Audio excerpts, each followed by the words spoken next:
Hello students, welcome to J Tuitions. இந்த வீடியோல exercise 2.2ல second sum பாருங்க.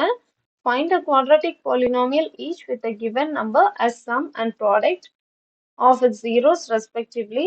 So quadratic polynomial கண்டுபிடிக்கணும் and sum and product கொடுத்திருக்காங்க. இது sum and இது productனு கொடுத்திருக்காங்க. So general form என்னன்னா x square minus sum of zeros into x plus product of zeros எழுதணும்னா நமக்கு quadratic polynomial form ஆயிடும்.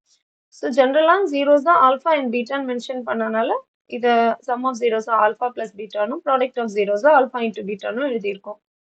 So இப்ப questionல உள்ளதை எடுத்து எழுதிடலாம். Firstல இருக்கிறது sum. So alpha plus beta ஓட value minus 1/4 and alpha into beta ஓட value 1/4.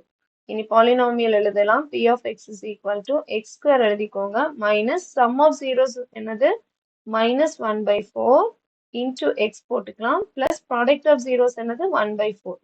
So இங்க பாருங்க denominator வந்திருக்கு. denominator வந்திருந்தாலே என்ன பண்ணணும், அந்த denominatorஆல இருக்கிற numerator cross multiply பண்ணணும்.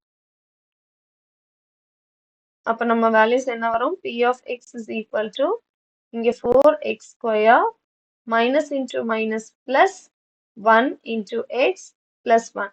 denominator இருந்த இடத்துல denominator போடக்கூடாது. denominator இல்லாத இடத்துல மட்டும்தான் cross multiply பண்ணணும். So இப்போ P of x ஓட value என்ன வந்துருச்சு நமக்கு 4x square plus x plus 1. So sixth one பாருங்க 4, 1. அப்போ alpha plus beta ஓட value 4 and alpha into beta ஓட value 1.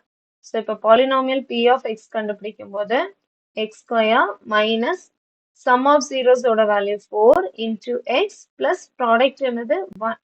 So அவ்வளவுதான், ஈஸியா முடிஞ்சிருச்சு. டவுட் இருந்துச்சுன்னா கமெண்ட் செக்ஷன்ல கேளுங்க.